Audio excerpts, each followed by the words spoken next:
Intlaqed b'mod pożittiv il-miżura tal-budget li permezz tagħha it-taxxa li l-pulizija jħallsu fuq dak magħruf bħala extra duty tinżel għal 15%, dan minflok 25% kif inhi bħalissa. Dan huwa xogħol li l-pulizija jagħmlu f'postijiet bħal banek, attivitajiet sportivi u avvenimenti privati oħra. Dwar din il-miżura pulizija mill-Għasa tal-Mosta iddiskutew mal-Ministru tal-Intern Carmelo Abela li żarhom bħala parti mill-programm ta' attivitajiet ta' Gvern li jisma'.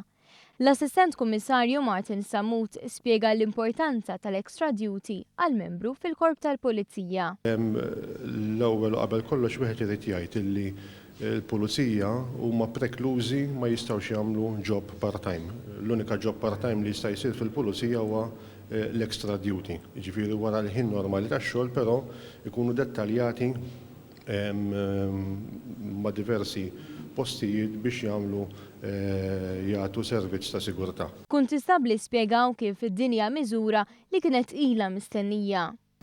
Din il-proċedura għandna nistennewha diversi snin, kienet mwiegħda lilna li minn 35% tiġi 15% fil-fatt tista' ġiet fis-seħħ u bħala pulizija li jiena nagħmel numru ta' sigħat mhux ħażin extra duty din taffettwa bejn wieħed u ieħor fuq 1,000 euro fis-sena fuq l-ammont li nagħmel jiena personali ta' taxxa dovuta lill gvern li din issa tibqa' għandi.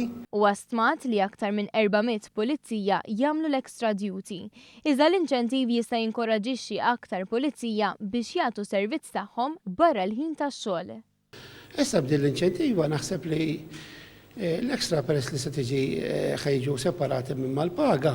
Tiġi bħal meta ħaddiem ieħor għandu part-time bil-paga bil-15%, allura aħna minn iħobb ix-xogħol tagħna jinċentiva ruħu jgħid miflok nagħmlu bħal ħadd ieħor nagħmlu l-extra duties.